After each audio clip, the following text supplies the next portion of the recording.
निर्गमन की किताब 12 अध्याय 1 पढ़े।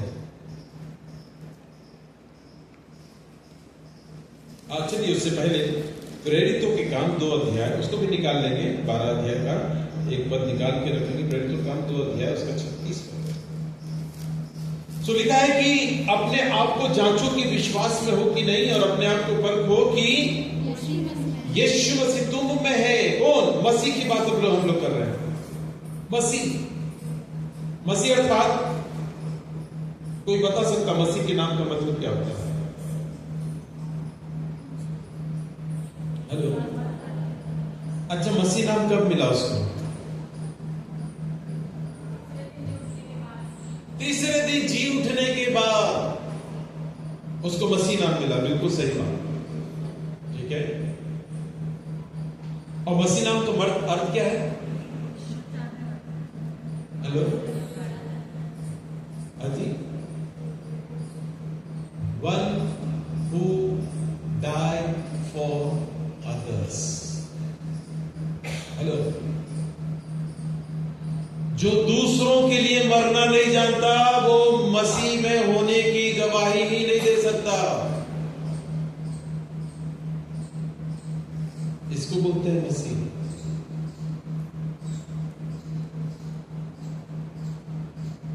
दूसरों के लिए, हेलो, अपने लिए तो मरना बड़ा अच्छा लगता है।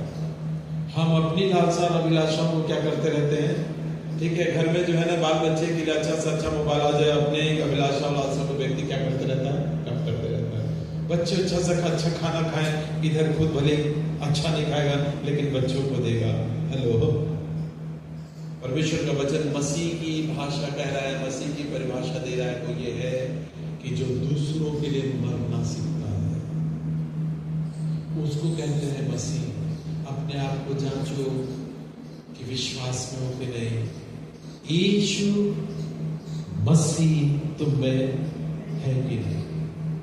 आपको मालूम है जब प्रभु यीशु मसीह अंताकिया फिलिपियों से होकर चला आ रहा था, मत्ती रचित सुसमाचार 16 अध्याय, जल्दी से निकालिए उसके 13 पद से पढ़िए। जब कैसरिया फिलिप्पी से होते हुए आ रहा था तो अपने चेलों से पूछने लगा कि लोग मनुष्य के पुत्र को क्या कहते हैं? उन्होंने कहा कुछ तो यूहन्ना बपतिस्मा देने वाला, कुछ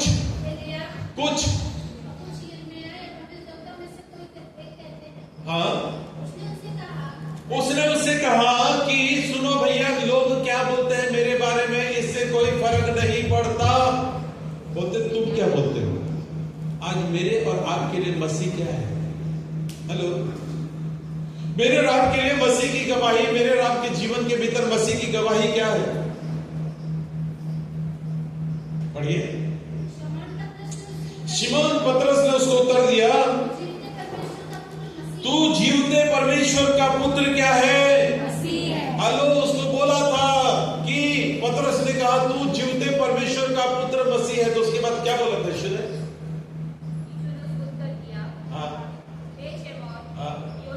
हे शमौन योना के पुत्र, तू धन्य है, क्योंकि मांस और लोगों ने तुझे यह बात प्रकट नहीं किया, परंतु जो स्वर्ग में है, जो स्वर्ग को बनाने वाला परमेश्वर है, जिसने स्वर्ग और पृथ्वी को बनाया है, जो स्वर्ग और पृथ्वी का स्वामी है, जिसके दृष्टि में मनुष्य के लिए सर्वोत्तम प्रबंध है। परमेश्वर का वचन उसके लिए कह रहा है कि सुन शिमोन पतरस, यह बात किसने? परंतु मेरे पिता ने क्या किया है? क्या क्या कि तू क्या है? मसीह है। मसीह वो जो दूसरों के लिए क्या हो सकेगा? दूसरों के लिए क्या होगा वो? आपको मालूम है पुरानी भाषा में निर्गमन की किताब उसके 12वें अध्याय उसके 1 पद में यदि आप देखेंगे तो वहां पे लिखा हुआ है, जो इस्राएली लोग हुआ करते थे वो अपने घराने को बचाने के लिए किसका बलिदान चढ़ाते थे? हेलो, किसका? मेमने का बलिदान चढ़ाते थे। मालूम है आपको? मालूम है नई भाषा में मेमने को बचाने के लिए चरवाहों को बलिदान होना पड़ता। हेलो, मेमने को बचाने के लिए किसको बलिदान होना पड़ता है? हेलो, हर व्यक्ति अपने घर का चरवाहा है। ध्यान से सुन लो। आपके घर में चराई हो रही है कि नहीं, और बलिदान हो रहा है कि नहीं? आपको कैसा देखता है बेटे? आपके बाल बच्चे कैसे देखते हैं? क्या बलिदान देते हुए देखते हैं कि एक कीमती समय भी निकालकर आप प्रभु के साथ बैठने वाले लोग आपका बच्चा देखता है?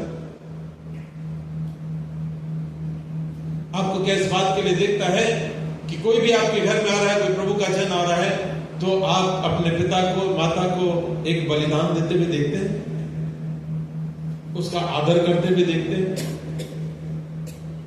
किसी के बारे में आप कुछ गलत चीज जानते भी हैं, और यदि वो व्यक्ति, वो बंदा यदि आपके घर में आया है, तो आप कैसा बोलते हैं? अरे फलाने को जानते हो? ये बलिदान नहीं है। बलिदान वो है जो किसी के बारे में कभी भी कुछ नहीं बोलता, बल्कि हमेशा दूसरों की आत्मिक उन्नति की बातें करता है। वो है बलिदान। चरवाहा मेमनों के लिए बलिदान होता है। मेरे और आपके जीवन में वो बलिदान का जीवन है कि नहीं? या हम भी दूसरों के जैसे, अरे वो तो ऐसी है, अरे वो तो ऐसे ही है।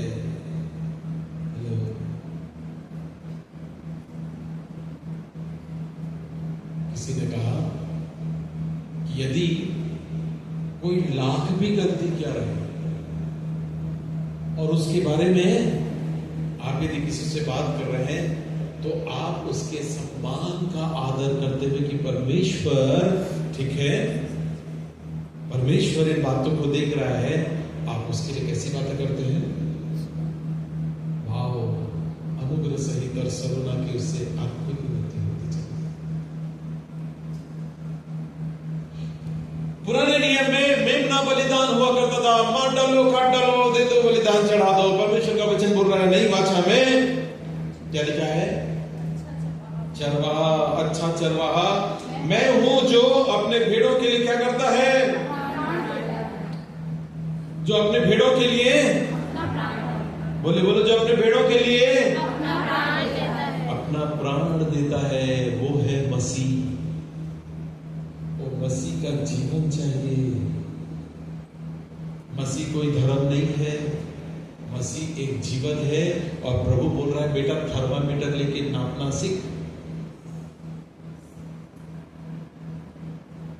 कि मसीह हमारे जीवन में, हमारे परिवार में, हमारे बाल बच्चों, कहां किसी के बगल में है नहीं है, उससे कोई लेन देन नहीं। प्रभु ये नहीं बोल रहा है कि तू देख बगल में है कि नहीं, अरे वो जो बड़े बड़े बातें कर उसके जीवन में है कि नहीं। प्रभु इसकी इजाजत कभी नहीं देता। हेलो, प्रभु बोलता है अपने आप को जांचो। मसीह गलाती की पत्री 4:19 पर जल्दी से एक दो बातें लेकर समाप्त करें।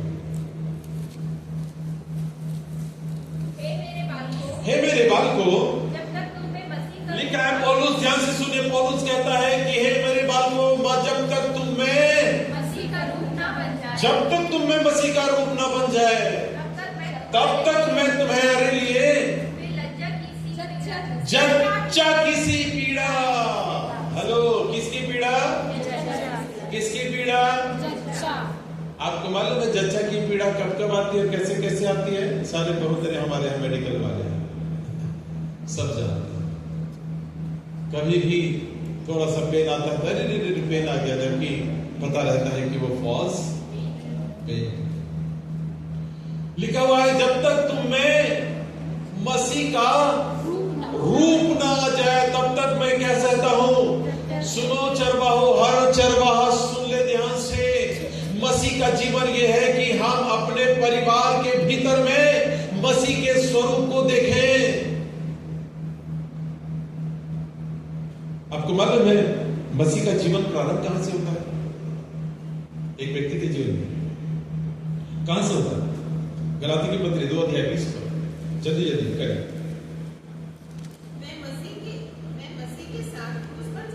ये पौलुस बोल रहा है।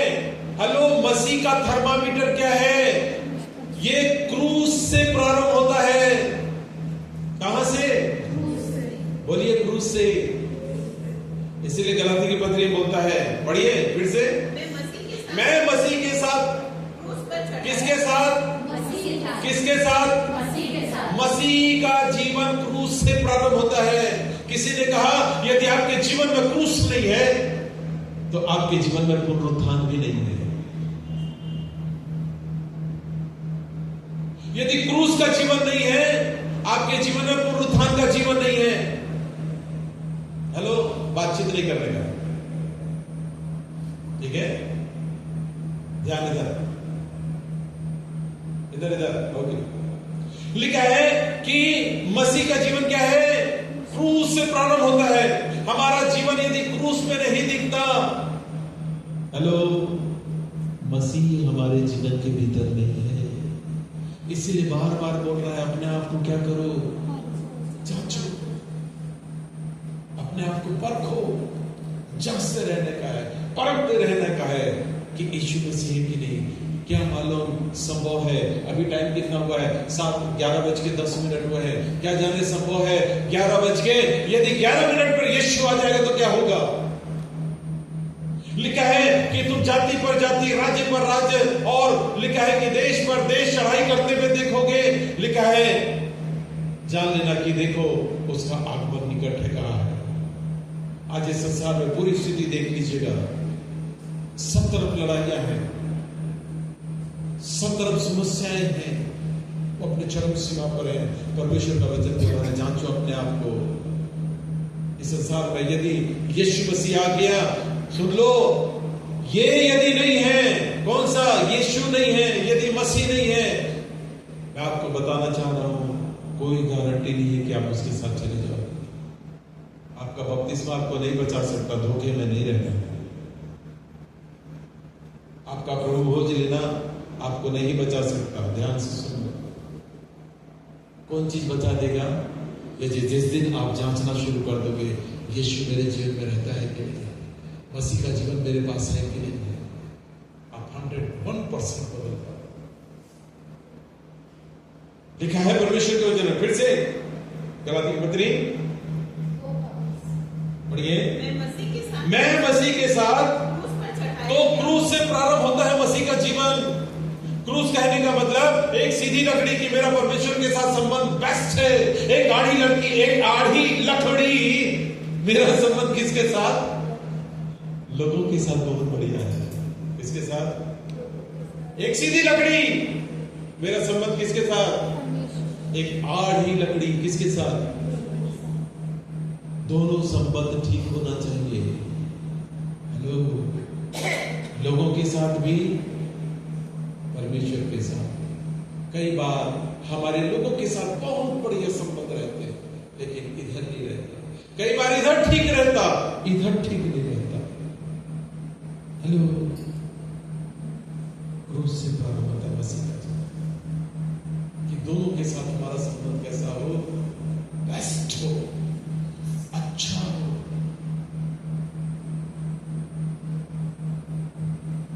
मसीह हमने देखा क्या है? गलाती की पत्री 4:19 पर, हे मेरे बालको, जब तक तुम में किसका रूप? वो बोल रहा है कि जब तक तुम में मसीह का रूप ना आ जाए। लिखा है मैं जच्चा किसी पीड़ा सहता हूं। आपको मालूम है पौलुस जो बात बोलना चाह रहा है कि वो अपनी प्रार्थनाओं में परमेश्वर के पास बैठता था, अपने बाल बच्चों के लिए, अपने लोगों के लिए। वो जैसे यिर्मयाह कहता है कि भला होता कि मेरा सिर जल ही जल और मेरी आंखें आंसुओं का सोता होती, कि मैं अपने लोगों के लिए रोता रहता। एक चीज जान के रखिएगा, परमेश्वर हमारा कभी नहीं छोड़ता। परमेश्वर अपेक्षा करता है कि हम उसके पास अपनी बातें रखें। परमेश्वर के लिए कोई भी काम असंभव नहीं है। कितनी बार होता है, लिखा है कि जब तक तुम में मसीह का रूप ना आ जाए। कितने लोग हैं जब आप भोजन करते हैं एक रटी रुटाई प्रार्थना हमारी रहती है ना परमेश्वर के साथ, और वो भी तो वो थोड़ा सा अपग्रेडेड है वाला, नहीं तो एक सिखा दिया गया कौन सा, आप इशनान से बैठते हैं, इशनान से खाते हैं, जब तूने दिया कृपा कर विनती करते हैं आशीष दे। मैं तो बोलता हूँ ये तो नर्सरी का जो है एक क्या है, ये पोयम है, हेलो राइम्स से, अरे इससे कभी पर उठो। हमारी प्रार्थना होनी चाहिए, हर मैच में ये प्रार्थना होनी चाहिए, प्रभु आज बहुत तेरे लोग हैं जो विभिन्न स्थानों पर तेरे सुसमाचार के लाभ के दिन खाना नहीं खाए, हमको खाना भी नसीब हुआ, प्रभु ये निवाला मैं उठा रहा हूं, प्रभु मैं उनको स्मरण करता हूं, ये मसीह का स्वरूप है, ये मसीह का स्वरूप है कि प्रभु तू उनका भी प्रबंध कर। ये मसीह का स्वरूप है कि मेरे पास पहनने के लिए बहुत अच्छा है, लेकिन प्रभु से बोले कि प्रभु आज बहुत सारे लोग हैं जिनके पास नहीं है। ये मसीह का जीवन है जो देखने के लिए और करने के लिए मजबूर करता है। अपने आप को जांचो कि विश्वास में हो कि नहीं, परखो कि यीशु मसीह तुम में है, यीशु है।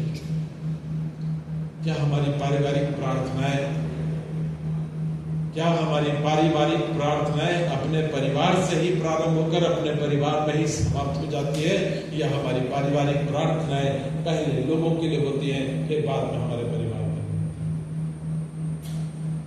हेलो, इसका मतलब परिवार प्राथमिक नहीं है, ना ना ना, मैं नहीं बोलूंगा, लेकिन प्रश्न इस बात का है कि मसीह का जीवन, ठीक है, यीशु के लिए लिखा है वो अपनों के घर में आया। हेलो, यीशु का जीवन, मसीह का जीवन जो दूसरों के लिए क्या कर देता है, अपना सर्वोत्तम देता है, अपना सर्वोत्तम दे देता है। रोमी की पत्री 8 अध्याय 4।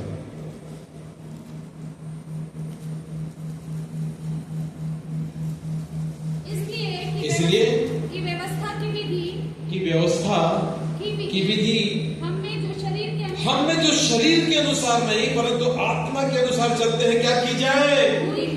वो लिखा है कि हम शरीर के अनुसार नहीं चलते, हम शरीर के हिसाब किताब में नहीं रहते, हम शरीर को जो अच्छा लगता है वो नहीं करते, हम शरीर को जो अच्छा दिखता है वो नहीं पहनते, हम जो शरीर को अच्छा लगता है वो काम नहीं करते। वो लिखा है कि हमको जो आत्मा, क्या बोल रहा है?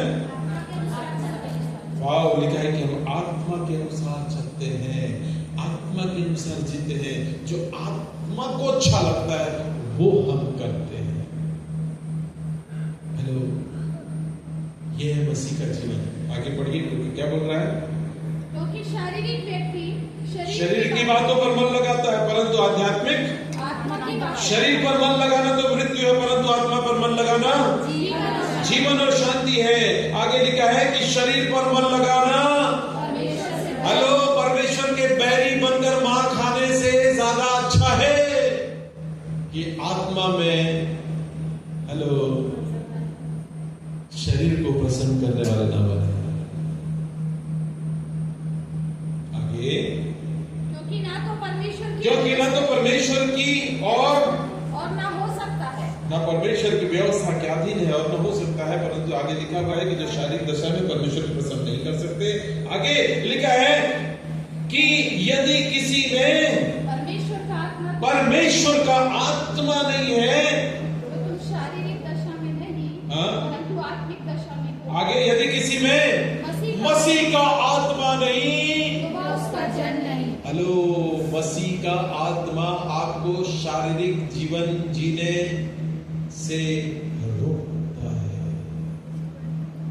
कोई बोले कि बेटा ये कपड़ा पहनते हो वो अच्छा नहीं है, इससे ज्यादा अच्छा है कि परमेश्वर आपको बोले कि बेटा ये जो तुम कपड़े पहनते हो ना वो बिल्कुल अच्छा नहीं।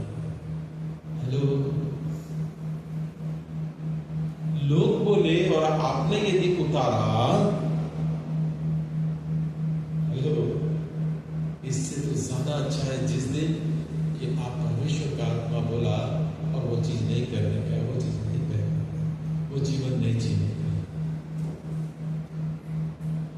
कोई दो मत की बात नहीं, बाइबल में लिखा है कि प्रचारक बिना चुप कर कोई सुने। आगे लिखा है मसीह का आत्मा नहीं वो उसका जन नहीं। और आगे लिखा है यदि मसीह तुम में है हेलो, मसीह का जीवन लिखा, अपने आप को जांचो, मसीह तुम में है। मसीह का जीवन ये है कि लिखा हुआ है, यदि मसीह तुम में है तो देह पाप के कारण मरी, ये बोल रहा है।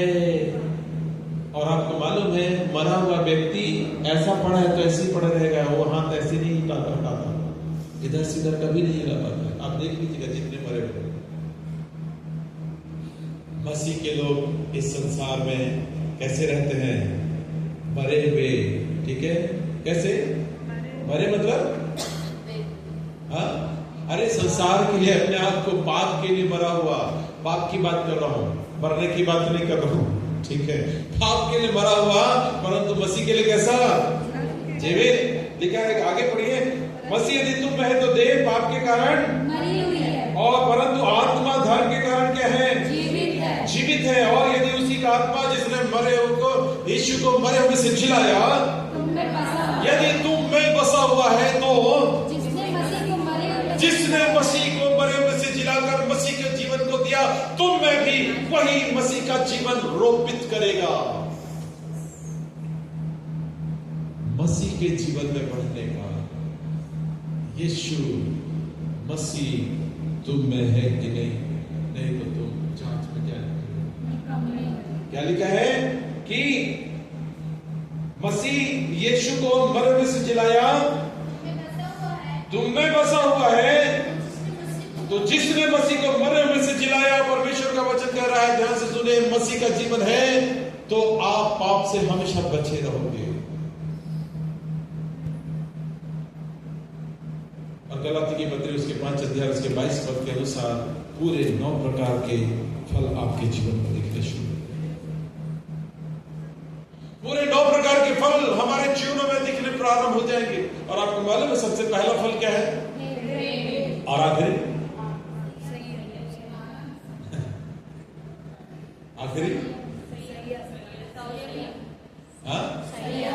प्रेम, आनंद, वेद, धीरज, कृपा, भलाई, विश्वास, नम्रता और ध्यान से सुनेगा। प्रेम से स्टार्ट होता है लेकिन संयम में समाप्त होता है। हेलो जवानों, सुन लो, संयम परमेश्वर लाकर लास्ट में संयम में खड़ा करता है। संयम ही तो नहीं रहता है। देख लीजिएगा ये गुटखा खाने वाले को, जिसको जैसे ऐसे घिसते हुए देखेगा ना, संयम नहीं रख पाता है। हेलो, एक बीड़ी पीने वाले को देख लो, ठीक है, यदि बीड़ी पीता दिख गया, बीड़ी पीने वाला है ना, तो तुरंत क्या करेगा, वो इधर से लाल से जाए, संयम समाप्त हो जाता है। ठीक है, हाँ, अरे हमारा यीशु मसीह दिल से स्टार्ट करता है, कहाँ लाकर खड़ा करता है, बोलो संयम में खड़ा कर देता है कि मैं और आप संयमित हो जाते हैं, हमारा जीवन संयमित हो जाता है। एक अंतिम बात, फिलिपियों की पत्री 1 अध्याय 21 पर,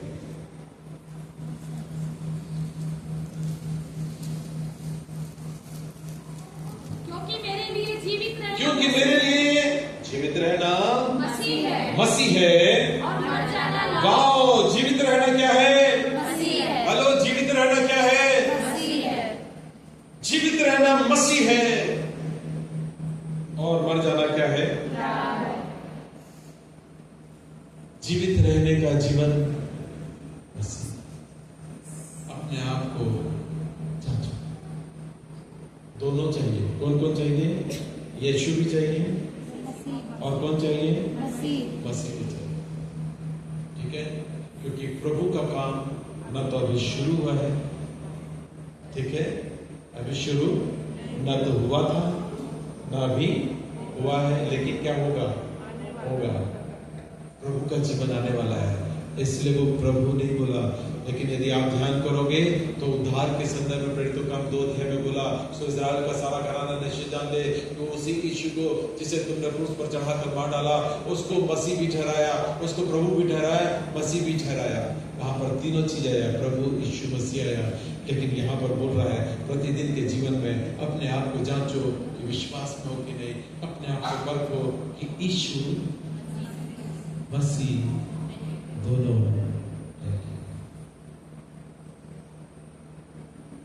प्रभु सहायता करें कि हम जांच में निकम्मे न निकले।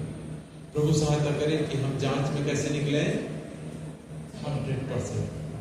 आइए अपने आप को बंद करें, परमेश्वर से प्रार्थना। पिता परमेश्वर हम धन्यवाद देते हैं, धन्यवाद देते हैं प्रभु सुंदर समय के लिए। प्रभु आपके वचन में लिखा है जहां कहीं मसीह का आत्मा है वहां पर स्वतंत्रता है। हम धन्यवाद देते हैं पिता परमेश्वर, आज हमने आपके वचन के द्वारा इन बातों को सीखने पाया कि प्रभु मसीह और यीशु का जीवन, यीशु का जीवन और मसीह का जीवन हमारे जीवन में हमारी पहचान। प्रभु आपने बताया कि हमारी पहचान यीशु और मसीह दोनों दिखना चाहिए। मसीह वो है जो देने वाला है, मसीह वो है जो दूसरों की चिंता करता है, मसीह का जीवन वो है जो क्रूस से प्रारंभ होता है, मसीह का जीवन वो है जिसका संबंध परमेश्वर के साथ भी और लोगों के साथ भी अच्छा है। मसीह का जीवन वो है कि जो मरा हुआ, पाप के लिए मरा हुआ, लेकिन मसीह यीशु के लिए जीवित रहता है। मसीह का जीवन प्रभु हमने देखा कि प्रेम से प्रारंभ होता है और संयम में लाकर खड़ा करता है। पिता हमारी प्रार्थना है कि जैसे यूहन्ना ने कहा था कि मैं पुकारने वाले का शब्द हूं, जैसे यिर्मयाह ने कहा था मां के गर्भ से मेरा अभिषेक हुआ, प्रभु हम भी कह सके कि हाँ मेरे जीवन में यीशु मसीह, मैं जानता हूं उस वचन को कि यीशु मेरे जीवन में। प्रभु इस जीवन को जीने के लिए, इस जीवन में बने रहने के लिए प्रभु आपसे धन्यवाद देते हैं, यीशु के नाम से मांगते हैं, आमीन। आइए अपने स्थान पर खड़े हो जाएंगे, आशीष ग्रहण करेंगे। अब हमारे परमेश्वर पिता का प्रेम, प्रभु यीशु मसीह का अनुग्रह, पवित्र आत्मा की संगति, सहभागिता हम सब विश्वासियों के साथ अब से लेकर प्रभु यीशु के दोबारा बातों में आने तक होती रहे। आमीन। जय मसीह की।